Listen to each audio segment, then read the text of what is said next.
Welcome to Watches with Dennis, and today I want to give my first thoughts on a couple of new collaboration watches that Casio has on their G-SHOCK line with Coca-Cola. Both of these watches are limited edition models, though they don't seem to have specific limited counts, so I'm assuming the production will just be for a limited time period, and both are priced on Casio's website at $160 US. Let's go ahead and start with the Square G-SHOCK, which leans into Coca-Cola's red branding color scheme. This watch is 48.9 millimeters by 43.8 millimeters with a thickness of 13.5 millimeters. It weighs 53 grams and offers 200 meters of water resistance. The estimated battery life on this watch is 2 years. The display is protected by mineral glass, and the watch offers a number of features including a timer function, stopwatch function, alarm function, flash alert, and a full auto calendar. The display is an inverse or negative display format. When the light is activated, which is an LED red color, the background remains red, but the display digits start to be darker rather than lighter. The watch is protected with a closed case back that has a commemorative engraved logo, and the watch does come in some commemorative packaging. The other Coca-Cola branded watch is inspired by the iconic Coca-Cola bottle, that sort of green glass bottle that they are well known for. This watch too comes with commemorative packaging just like the red Square G-SHOCK. It has the engraved case back similar to the Square G-SHOCK, and all the same digital watch features are available in this watch that were discussed earlier. This bottle-inspired G-SHOCK sizing is 53.2 millimeters by 50 millimeters with a thickness of 18.7 millimeters and a weight of 67 grams. Once again, it's 200 meters of water resistance. Once again, the display is protected by mineral glass. And once again, we have an anticipated battery life of 2 years.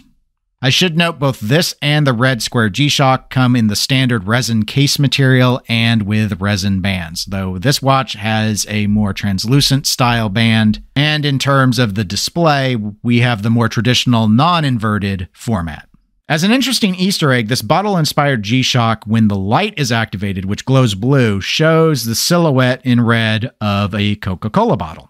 So what are my overall thoughts on these two watches? Let me go ahead and start with the bottle-inspired G-SHOCK because it's the one I actually like less. Though I should note, at $160, it's not exactly a big gamble on either of these watches. If you're interested in them, even in the slightest, there's not much risk financially in terms of going ahead and getting one. But I've never really favored this more rounded style G-SHOCK. It is very large.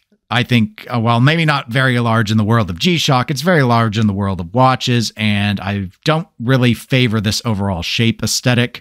I get the bottle-inspired cues with the translucent resin case and band, but I always think these translucent style bands look a little weird to me. G-SHOCK recently did this with a whiskey-inspired collaboration, and I just thought the band looked poorly aged, and this is similar for me. I really just can't get behind the translucent resin when used by Casio. I do think this watch is easier to read than its square-cased cousin, though I do wonder if it becomes inconvenient to read the time in the center of the display when using the backlight because of the Easter egg red Coke bottle. I've heard others complain on collaborative watches that have done this with the sort of display image behind the LCD screen that it becomes obfuscated and difficult to read. So don't let the picture fool you. It might be more difficult to interpret than what is displayed in this video and on Casio's website. Moving over to the Square G-SHOCK, I actually really like this one aesthetically. I like the extremes of the white versus the red. I think this bright red resin case and strap look way better. I've always favored the Square G-SHOCK. It is my favorite shape from the model line, and this does not disappoint.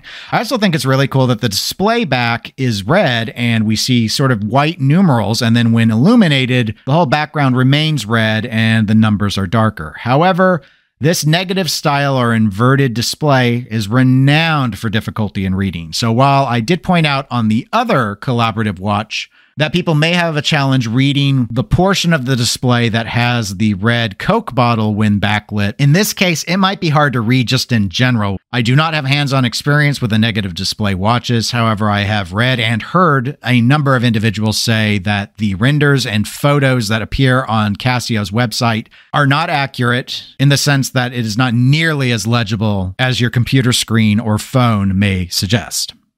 But again, at $160, if you're really into Coca-Cola and like to collect G-SHOCKs, it's hard to say you would really go wrong. But those are my first thoughts. What are yours? Please comment below on either or both of these new Coca-Cola collaboration G-SHOCK watches. Are they something you're thinking about getting? Have you already ordered one? Other than that, if you'd like to discuss watches further, I do have an invite in the video description to my Discord channel. Folks are welcome to join that if they are interested. If you enjoyed the video, please do give it a like. If you want to be notified when I have new videos, click the subscribe button. If you'd like to support the channel even further, I have a link in the video description to my 99 cent a month club. That covers everything. Everybody, I hope you have a really good day.